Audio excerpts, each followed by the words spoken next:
So we are back mga kaibigan, at ngayong araw ang pag-uusapan natin ay ang hari ng kalsada, ang mga e-bike. Okay? So yung pag-uusapan na natin ngayon is itong mga irresponsible na e-bike drivers. Okay? E-bike multiverse. Let's go. Sa unang video, ayan.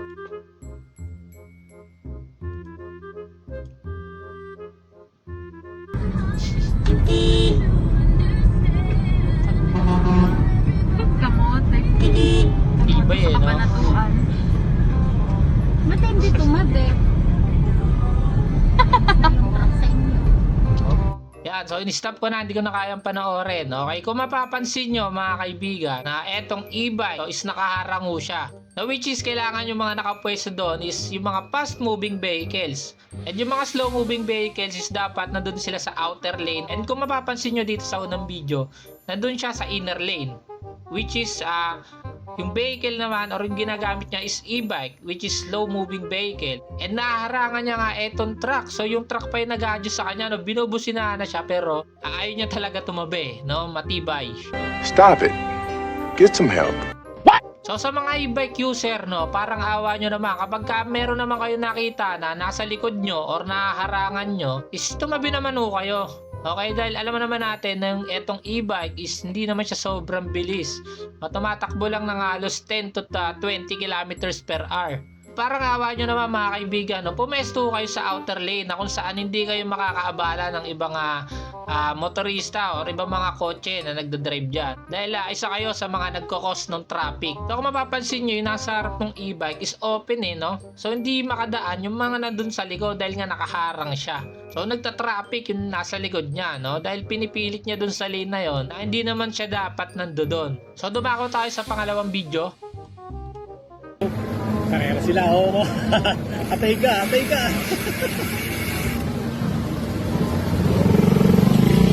Kung mapapansin nyo, etong e-bike naman is nandoon sa opposite lane, which is yung lane na pabalik, yung mga pabalik, okay? And ang tendency nga daw mga kaibigan, kapag ka nandun ka sa opposite lanes, possible na salubungin mo yung mga pabalik at mag-cause ng aksidente, okay? And kung mapapansin nyo, etong e-bike driver na to, e-bike user na to, hindi ko alam kung ano yung trip niya na itong time na to, kung gusto niya bang ikarera yung tricycle at patunayan niya na ako ang hari ng kalsada, no? My God! Wow! Okay, so kung gusto nyo magpa-disgrasya, kayo na lang, wag na kayo mandamay, okay? So on to the next video.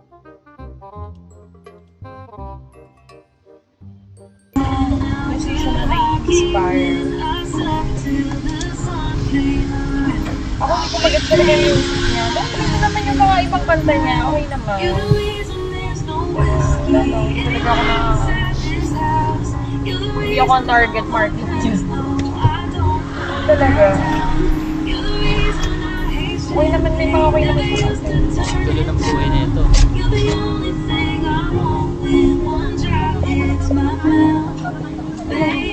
May katulad. Wala na siya pa. Okay, so hindi ko natatapusin. Kung mapapansin nyo, nasa highway siya. Okay, na kung saan maraming sasakyan at maraming motorista na dumadaan. And kapag ka nandyan ka nga sa kalsada na ganyan, highway, dapat syempre mabilis ka at alisto ka. Dahil onting pagkakamali or onting trouble na gawin mo is magkukos ka ng traffic dyan dahil madaming ang motorista at maraming kotse. At kung mapapansin nyo dito sa ginagawa ng e-bike driver, hindi niya alam kung paano niya imamaniobra. So atras abante lang siya at hindi makadiretso at hindi makadaan yung iba, hinaharangan niya. So ito yung isa sa mga problem din, no?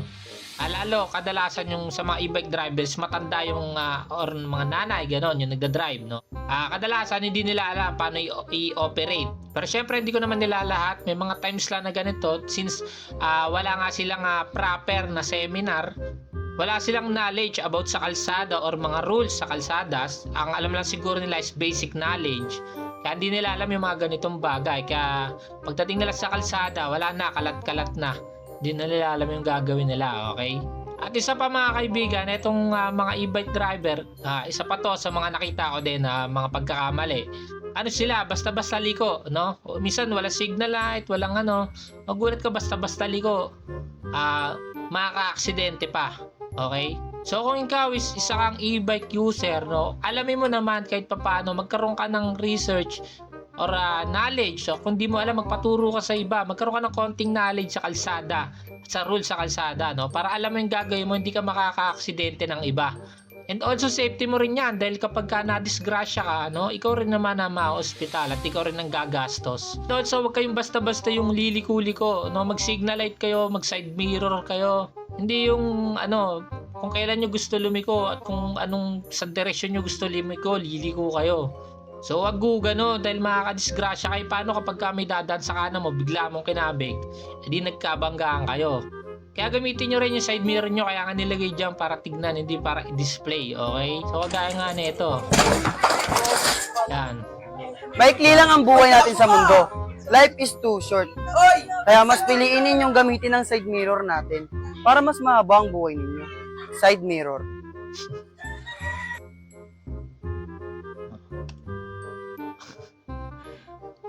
Tandaan nyo, may lang ang buhay, no? Gamitin mo yung side mirror mo kasi baka may ma-aksidente ka, mapuruhan ka. Okay? And lastly, isa pa to sa mga problema. Pagdating naman sa parking. Okay? So kung mapapansin nyo, itong mga e-bike user na to is nandun sila sa PWD. Okay? Parking space yan para sa mga PWD. Pero kung mapapansin mo, dyan sila lahat mga nakabaladra. Hindi ko alam kung PWD ba itong mga nakaparada rito na to, na e-bike user. Pero syempre, dapat tumaan sa tamang place ka kung saan ka pa parking.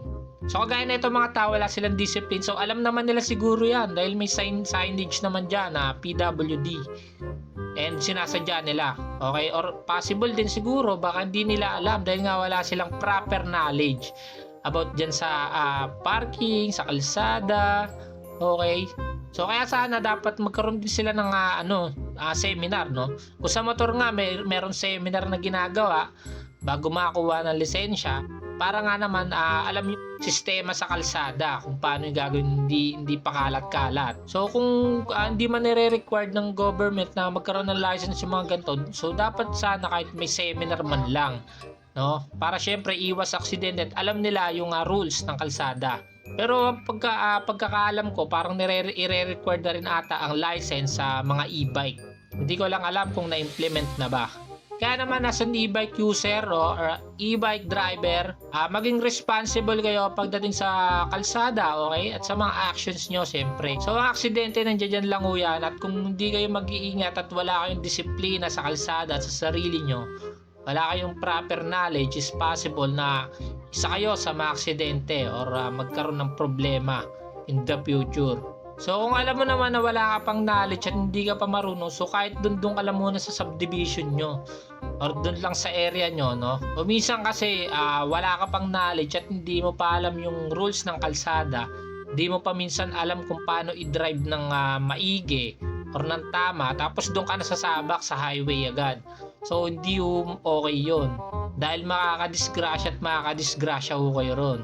So yun lang mga kaibigan, ayo nag-serve to as a reminder for everyone para maging safe nga tayo, may iwasan natin yung aberya at syempre yung disgrasya. Kung gusto nyo nga ng mga ganitong klaseng content at mga videos, pwede kayo mag-subscribe dyan sa baba. At also i-follow nyo rin yung Facebook page natin, Fafaray. So nag-upload din ako dyan ng mga video kung nagpe-Facebook kayo. So yun lang mga kaibigan, maraming salamat sa panonood. Hanggang dito na lang. Alright, peace.